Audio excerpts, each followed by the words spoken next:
குமரிப்பாளையம் மோகனூர் ஒன்றியம் குமரிப்பாளையம் பஞ்சாயத்தில் பஞ்சாயத்தினுடைய கிராம அலுவலர் மற்றும் வட்டார வளர்ச்சி அலுவலர் அண்டு அரசு பாலிடெக்னிக் கல்லூரியினுடைய மாணவர்கள் மற்றும் ஆசிரியர்களும் வந்திருக்காங்க. நம்மளுடைய பஞ்சாயத்தினுடைய எம்ஜிஎன்ஆர்ஜிஎஸ் ஒர்க்கர் எல்லாருமே இந்த இடத்துல இருக்காங்க. 2060 வந்து பார்த்தோம்னா இன்றைக்கி வந்து ஜல்ஜீவன் மிஷன் எல்லா பஞ்சாயத்து கிராமங்களுக்கும் கொண்டு வந்திருக்காங்க. அதாவது பார்த்திங்கன்னா 50 லிட்டர் ஒரு தனிநபருக்கு நீர் தேவைங்கிறத வந்து இன்றைக்கி கவர்மெண்ட் கொடுத்துட்ருக்கு. ஆனால் கவர்மெண்ட்டோட கணக்கெடுப்பு பிரகாரம் 2060 ஒரு தனிநபர் 5 லிட்டர் மட்டுமே பயன்படுத்தக்கூடிய அவல கட்டாயத்தில் இருக்குது. ஸோ இந்த விஷயத்தை முன்னெடுக்கணும் அப்படிங்கிறதுல வந்து கல்லூரி மாணவர்களும் இளைய சமுதாயமும் இந்த பஞ்சாயத்து நிர்வாகத்தோட ஒத்துழைப்போடு இதை கொண்டுட்டு வரணுங்கிறத முன்னெடுக்கிறதுக்காக தான் நாங்கள் இன்றைக்கி வந்துட்டு இந்த நிலத்தடி நீர் மட்டத்தை சீசன் கிளைமேட் டைமில் இதை வந்து நம்ம முன்னெடுத்து கொண்டுட்டு வந்தோம் அப்படின்னா நீர்மட்டத்தை மேன்மைக்கு கொண்டுட்டு வரலாம். கண்டிப்பாக இந்த டைமில் வந்து உறிஞ்சிக்குழி வீட்டுக்கு உறிஞ்சிக்குழி போட்டிருக்காங்க, மழைநீர் சேகரிப்பு போட்டிருக்காங்க. இதை எல்லாத்தையும் வந்து நீங்கள் முறையாக பயன்படுத்தணும். இந்த 2060 5 லிட்டரை மட்டுமே பயன்படுத்தக்கூடிய அவலக்கட்டத்தை நம்ம தாண்டி வரணுங்கிறதுக்காக சர்வம் அறக்கட்டளை வந்து இந்த ஒவ்வொரு 322 பஞ்சாயத்துலேயும் குறைந்தபட்சம் ஒரு பஞ்சாயத்துக்கு 500 மரக்கன்றுகளை நட விதமாக நாங்கள் முன்முயற்சி எடுத்திருக்கோம். அந்த பகுதியில் உள்ள கல்லூரி மாணவர்களையும் ஒருங்கிணைத்து நாங்கள் செயல்படுத்தி கொண்டுட்டு வரதில் இன்றைக்கி முதல் முறையாக எங்களுடைய வட்டார வளர்ச்சி அலுவலர் மோகனூர் வட்டார வளர்ச்சி அலுவலர் இதுக்கு மிகவும் உறுதுணையாகவும் ஊக்கமாகவும் இருந்தது.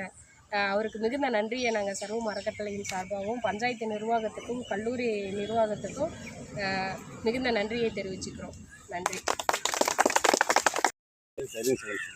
பிளான் ஃபார் மந்த், அதாவது நம்ம நாட்டில் மழை அளவு குறைஞ்சி போச்சு. பாலைவனமாக இருந்த இஸ்ரேலு இன்றைக்கி ஆப்பிள் பழம் உற்பத்தி பண்ணிக்கிட்டு இருக்கான். மாணவர்களுக்கு தெரியும், படிச்சிருப்பீங்க, நீங்கள்லாம் படிச்சுட்டே இருக்கீங்க, எல்லாத்தையும் தெரிஞ்சுருப்பீங்க.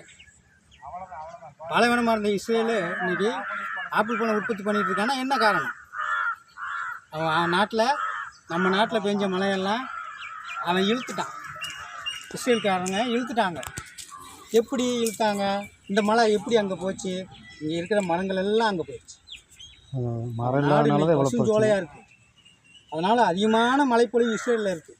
அதனால் கால சூழ்நிலை மாறி காஷ்மீர் மாறி காஷ்மீரில் எப்படி ஆப்பிள் விளையுதோ அதே மாதிரி இஸ்ரேல் இன்றைக்கி ஆப்பிள் விளைஞ்சிட்டு இருக்கு. உலகத்திலேயே உயர்ந்த ரகமான ஆப்பிள் பழம் இஸ்ரேலேருந்து தான் வந்துட்டு இருக்கு. நம்ம நாட்டு பழம்லாம் 2ஆம் தரம் 3ஆம் தரம் பழமாக போச்சு. அந்தளவுக்கு நம்ம போயிட்டோம். காரணம் என்ன? மரங்களை நாம் வெட்டிட்டோம். நம்ம முன்னோர்கள்லாம் மரங்கள் நிறைய வளர்த்து வச்சுருந்தாங்க. மும்மாறி பெஞ்சது மழை. அப்போ எந்த நாளும் மழை பெய்யும். இப்போல்லாம் அந்த மழை இல்லாமல் போச்சு. காரணம் நம்ம மரங்களை அழிச்சிட்டோம், நிறைய அழிச்சிட்டோம், அளவுக்கு அதிகமாக அழிச்சிட்டோம். அந்த பூமி தாயை தோண்டி பூமி தாயை தொலைச்சி எடுத்து அந்த ரத்தத்தை எல்லாம் உறிஞ்சிட்டோம். தண்ணியே பூமியில் இல்லாமல் போச்சு. மறுபடியும் மழையை கொண்டு வரணும். பூமிக்குள்ளே தண்ணியை நம்ம உருவாக்கணும் அப்படின்னா ஒரே வழி மரம் தான், வேறு வழியே கிடையாது. மரங்களை வச்சு நட்டு வளர்த்தாதான். இப்போ நம்ம கிட்டத்தட்ட 1000 அடி 1000க்கு மேலே போட்டால் தான், இப்போ போர் போட்டால் தான் தண்ணி வருது. நம்ம சந்ததி காலத்தில் தண்ணியே இல்லாமல் போயிடும். நம்ம பேர பிள்ளைங்க, நம்மளுடைய வாரிசுகள், நம்மளுடைய வழியாக வர்ற நம்ம சந்ததிகள் அவங்க குடிக்கவே தண்ணி இல்லாமல் போயிடும். அவங்க வாழ்கிறதுக்கு ஒரு வழியே இல்லாத பூமியாக நம்ம பூமி மாறிடும். எப்பேற்பட்ட பாதகம் வரப்போகுது, அதை நம்ம தடுத்தாகணும். அதை தடுக்கிறதுல நம்ம கல்வி அமைப்புகள், மாணவ செல்வங்கள், பொதுநல அமைப்புகள், NGO சங்கங்கள் இவங்கெல்லாம் இறங்கியிருக்காங்க. அவங்களுக்கு நாம் கைவோட்டி நிற்கணும். இதுதான் நம்ம செய்ய வேண்டிய கடமை. அரசாங்கம் அதை நிறைய செலவு பண்ணுது, கணக்கில்லாத செலவு பண்ணுது அரசாங்கம். அதை முறையாக செலவு பண்ணி அந்த மரக்கன்றுகளை பாதுகாத்து நாம் வளர்க்கணும். இந்த பணியில் இறங்கியுள்ள மாணவ செல்வங்களை நான் என்னுடைய மனதார பாராட்டுகின்றேன். அவர்கள் பணியை செலுத்த வேண்டும். நன்றி.